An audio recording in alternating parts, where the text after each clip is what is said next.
پیٹ کی ضدی چربی، اکثر لوگ اس سے پریشان رہتے ہیں، اور جب حل کی بات آتی ہے تو ذہن میں کیا آتا ہے؟ سخت ڈائٹنگ، گھنٹوں جن میں پسینہ بہانا۔ لیکن اگر یہ سب کرنے کے بعد بھی نتیجہ وہی ڈھاک کے 3 پات ہو تو شاید اصل مسئلہ کچھ اور ہے۔ آج ہم اسی پوشیدہ مسئلے کی بات کریں گے جو اکثر ہماری ساری محنت پر پانی پھیر دیتا ہے۔ یہ کہانی تو بہت جانی پہچانی لگتی ہے نا؟ ہر طرح کی ڈائٹ آزما لی، ورزش بھی کر کے دیکھ لی، وزن تھوڑا سا کم ہوتا ہے اور پھر واپس وہیں کا وہیں۔ اگر کوئی اس چکر میں پھنسا ہوا ہے تو یہ سمجھ لے کہ وہ اکیلا نہیں ہے، یہ لاکھوں لوگوں کی کہانی ہے۔ اور یہیں پر سب سے بڑی غلط فہمی ہوتی ہے۔ لوگ سمجھتے ہیں کہ شاید ان کی ہمت میں کوئی کمی ہے یا وہ ٹھیک سے کوشش نہیں کر رہے، لیکن سچ پوچھیں تو مسئلہ قوت ارادی کا ہے ہی نہیں۔ اصل مجرم تو کوئی اور ہے جو پردے کے پیچھے چھپا بیٹھا ہے۔ جی، یہ ایک ایسا ہارمونل سائیکل ہے جس پر اکثر لوگوں کی نظر ہی نہیں جاتی، اور یہی وہ ٹریپ ہے، وہ چکر ہے جو ساری محنت کو بیکار کر دیتا ہے، چاہے کوئی دن رات ایک کیوں نہ کر دے۔ تو چلیں سب سے پہلے زیادہ محنت والے قصے کو ہی ختم کرتے ہیں۔ مطلب خود کو بھوکا مارنا، جسم کو تکلیف دینے والی ورزشیں کرنا، یہ سب سے بڑی غلط فہمی ہے۔ یہ طریقے لمبے عرصے تک چل ہی نہیں سکتے، بلکہ اکثر تو فائدے کے بجائے نقصان ہی کر جاتے ہیں۔ اور یہ سائیکل چلتا کیسے ہے؟ لوگ ایک بہت بڑا غیر حقیقی ٹارگٹ سیٹ کر لیتے ہیں، جیسے 2 مہینے میں 20 کلو کم کرنا ہے۔ پھر شروع ہوتی ہے سخت ڈائٹ، سخت ورزش، وزن تھوڑا بہت کم ہو بھی جاتا ہے، لیکن کیونکہ یہ سب مستقل کرنا ممکن نہیں ہوتا، اس لیے وزن واپس، اور آخر میں ہاتھ کیا آتا ہے؟ صرف اور صرف مایوسی۔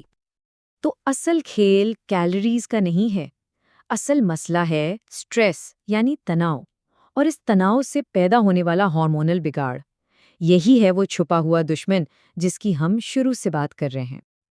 اب دیکھیں ہوتا کیا ہے، جب ہمارا جسم مسلسل سٹریس میں رہتا ہے نا، چاہے وہ سخت ڈائٹنگ کی وجہ سے ہو یا روزمرہ کی ٹینشن کی وجہ سے، تو وہ ایک ہارمون بناتا ہے، کورٹیسول۔ اسے سٹریس ہارمون بھی کہتے ہیں۔ یہ کورٹیسول خون میں شوگر بڑھا دیتا ہے۔ اب اس شوگر کو کنٹرول کرنے کے لیے انسولن آتی ہے، اور جب انسولن کا لیول ہائی ہو تو جسم کا فیٹ برننگ سسٹم بند ہو جاتا ہے، اور وہ چربی جلانے کے بجائے اسے جمع کرنا شروع کر دیتا ہے، خاص طور پر کہاں؟ پیٹ کے ارد گرد۔ یہ ہے وہ پورا چکر۔ تو سوال یہ پیدا ہوتا ہے کہ اس خطرناک چکر سے نکلا کیسے جائے؟ اچھی خبر یہ ہے کہ اس کا حل کسی سخت ورزش میں نہیں، بلکہ چند بہت ہی آسان چھوٹی چھوٹی تبدیلیوں میں ہے۔ چلیں پہلی 3 ٹپس پر نظر ڈالتے ہیں۔ پہلا حل تو بہت ہی آسان ہے۔ دن کی شروعات کریں سیب کے سرکے سے۔ بس نہار منہ 1 گلاس پانی میں 2 چمچ سیب کا سرکہ ملائیں، اور ہاں، اسٹرا سے پئیں تاکہ دانت محفوظ رہیں۔ یہ کرتا کیا ہے؟ یہ ہاضمے کو تو بہتر کرتا ہی ہے، ساتھ ہی جسم میں انسولین کو بھی کنٹرول میں رکھتا ہے۔ مطلب یہ اس خطرناک چکر کو شروع ہونے سے روکنے میں مدد دیتا ہے۔ دوسری ٹپ، اور یہ بہت بہت اہم ہے، وہ ہے کھانے کا وقت۔ یہ بات صرف اہم نہیں بلکہ فیصلہ کن ہے۔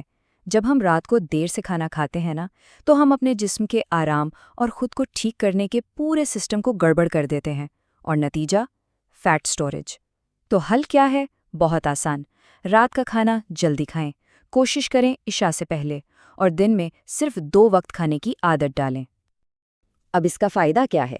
اس سے رات کے کھانے اور اگلے دن کے ناشتے کے بیچ تقریباً 14 سے 16 گھنٹے کا گیپ آ جاتا ہے۔ اس لمبے وقفے میں جسم کو توانائی کہاں سے ملے گی؟ ظاہر ہے اپنی جمع کی ہوئی چربی سے۔ بس یہی تو وہ فیٹ برننگ والا سوئچ ہے جسے ہمیں آن کرنا ہے۔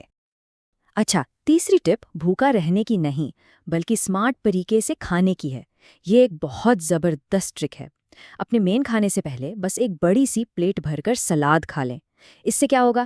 بھوک خود بخود کم ہو جائے گی، اور پھر آپ اپنا نارمل کھانا کم کھائیں گے، وہ بھی بغیر کسی محرومی کے احساس کے۔ تو اپنی پلیٹ کو ترتیب دینے کا فارمولا یہ بنا لیں۔ سب سے پہلے سلاد کا پہاڑ، اس کے بعد پروٹین جیسے گوشت یا انڈے، اور پھر تھوڑی سی روٹی یا جو بھی معمول کا کھانا ہے۔ پروٹین اس لیے ضروری ہے کیونکہ یہ میٹابولزم تیز کرتا ہے، اور ہاں، چینی، سفید چاول اور سفید آٹے سے دور رہنا ہے کیونکہ یہی چیزیں انسولین کو آسمان پر پہنچا دیتی ہیں۔ اچھا، اب کھانے پینے سے ہٹ کر ایک بہت ہی سادہ لیکن کمال کی ٹپ کی طرف آتے ہیں، اور اس کے لیے کسی جم کی بھی ضرورت نہیں ہے۔ اور وہ ٹپ ہے